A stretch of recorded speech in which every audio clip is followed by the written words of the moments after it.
Bonjour à tous, chers élèves de 2e année niveau 1. Voici un exercice d'algèbre. Comment trouver les racines rationnelles potentielles d'un polynôme? Ici, nous allons commencer par la question A et nous allons chercher les diviseurs du terme constant 6. Plus ou moins 1, plus ou moins 2, plus ou moins 3, plus ou moins 6. Le terme qu'il faudra ensuite étudier, c'est le coefficient dominant, le 6 aussi.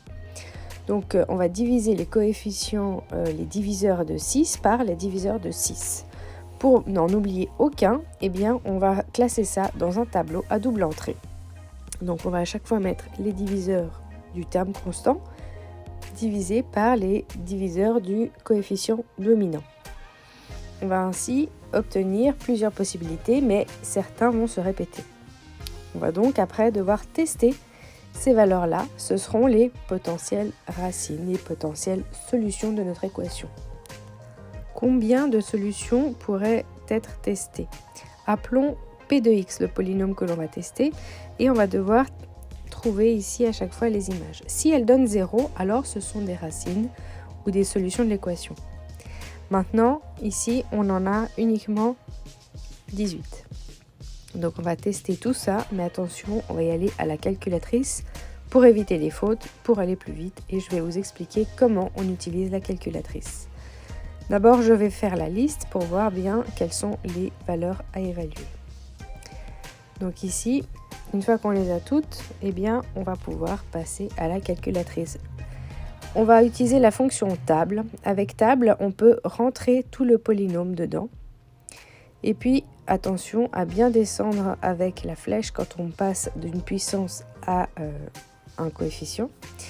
On va prendre ici pas automatique, mais on va demander de choisir des valeurs. Donc ask, ça veut dire demander des valeurs particulières. Et à chaque x que je vais demander, eh bien, il va me donner la valeur tout simplement. Donc je prends une valeur, je mets enter et il trouve la valeur. Je prends l'autre valeur, je mets enter et il me donne l'image, donc le y du polynôme. Vous l'aurez compris, ici, on obtient à chaque fois des valeurs et elles ne sont jamais égales à 0. On va donc continuer ici l'exercice et puis à chacune des valeurs, eh bien, on trouve une valeur positive. Étrange, n'est-ce pas? Et si on allait confirmer sur GeoGebra ce qui se passe? GeoGebra, c'est libre d'accès, c'est gratuit, ça peut être téléchargé sur smartphone, sur ordinateur ou tablette. Je vous encourage à l'utiliser régulièrement. Et ici, on va trouver un polynôme et il ne croise jamais l'axe horizontal. Donc, c'est impossible de trouver une solution de l'équation. Il n'y en a pas. Et voilà pour la question A. Donc, il n'y avait bien aucune solution, dès qu'évidemment, aucune ne pouvait être rationnelle. Si vous avez compris comment fonctionnait cet exercice, eh bien, je vous encourage maintenant à aller faire la question B. Arrêtez la vidéo, prenez un crayon, votre calculatrice et essayez la question suivante. Place à la correction. Ici, le terme constant, c'est 7. Il n'y a que 4 diviseurs, plus ou moins 1, plus ou moins 7, et 2 a, pareil, 2 diviseurs, donc plus ou moins 1 et plus ou moins 2. Ce sont tous les deux 1 et 7 des nombres premiers. On va donc obtenir ici les possibilités suivantes. On en a donc 8 à tester à la calculatrice. Je les écris ici pour voir qu'à chaque fois, on va évaluer notre polynôme en ses différentes valeurs et noter les résultats. Mon polynôme d'avant, je l'efface et je vais pouvoir entrer le prochain polynôme. En faisant cela, je prends donc ask égale toutes les valeurs d'avant. Alors, si ça me convient, je peux prendre les valeurs. Par exemple, plus ou moins 1, il arrive à peu près à toutes les valeurs.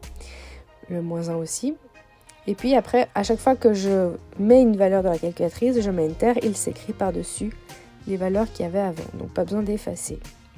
Et on obtient donc les images ici qui sont encore une fois toutes différentes de 0. Par contre, ici, on observe que certaines sont positives et d'autres négatives. Est-ce qu'on aurait pu trouver une solution? Eh bien ici, en fait, si on va sur GeoGebra, on va observer qu'il y avait bien une possibilité, mais qu'elle n'est pas du tout rationnelle. Et donc, ici, on n'aurait pas pu la trouver ainsi.